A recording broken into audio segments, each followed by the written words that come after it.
Igeria ria munini wa mutongoria wa bururi Muhagure Rigathi Gachagua ria kurugamia ndundu ya acirithania atatu guthikiriria cira ria handitwo igoti-ini ni munene wa watho akienda watho wa igoti uria urugamitie kuhitithio kwa deputy president MWERU uteanirio ni riringite ihiga thutha wa igoti kuga ndundu iyo yubitwo kuringana na watho na munini wa mucirithania munene PHILEMONA MWILU ndagararire watho o wothe akiumba ndundu ino.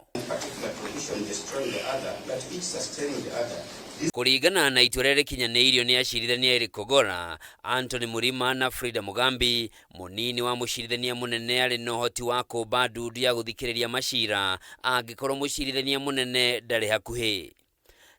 It is beyond peradventure that the Honorable DCJ can assign judges under Article 165 sabbatical of the Constitution whenever he or she is discharging any of the constitutional functions on behalf of the chief. Ni mathiete na mbere kuga ndundu ino yombitwo ni mucirithania munene Martha Koome guthikiriria macira maria mahanditwo hau kabere ma kurugamia bunge ya bururi gutabania ndereti ya kuhagurwo kwa Rigathi na mucirithania MWILU no kuongerera miongereire cira uria urahandirwo thutha wa Rigathi kuhagurwo ni bunge ya Senate. I also wish to point out that the Honorable Chief Justice empaneled this very bench on the 14th day of October 2024 to deal with 6 constitutional petitions that inter alia challenged the first petitioner's impeachment process in the National Assembly.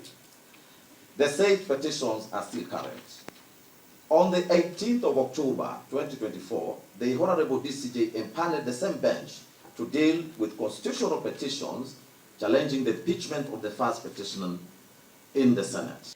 Oho acirithania ni matianiirie uge wa mawakiri Rigathi makiuga MWILU acagurire ndundu ino utuku na igitabania giikaro kiao kia mbere muthenya wa Jumamothi mugaru na watho makiuga kumana na uhuthiri wa mitambo ya kiriu ya ukinyaniria ya guthingata na kuramata macira acirithania mari na uhoti wa kuheana mwerekera wa macira hindi yothe kumana na uritu wa macira maria mariho.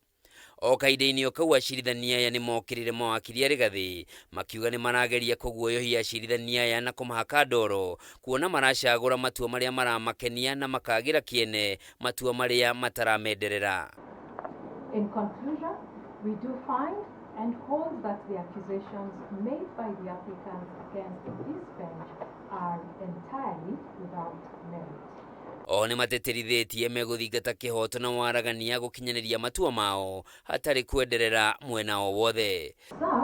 It is now apparent that the applicants no longer perceive the urgency in this matter. Instead, they seek to cast aspersions on this court for addressing the matter with the necessary expedition.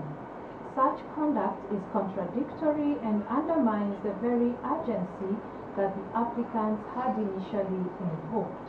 Itua riri ni Igutha hari Rigathi kuona arendaga ndundu ino rigathikiririe cira wa kweheria watho uria urugamitie kuhitithio kwa Profesa Kithure Kindiki ona gutuika hari na cira ungi uhanditwo mbere ya acirithania aya wa kumoria meyeherie guthikiriria cira uyu. Handu-ini ha Kameme TV njitagwo Njoroge wa Kimani.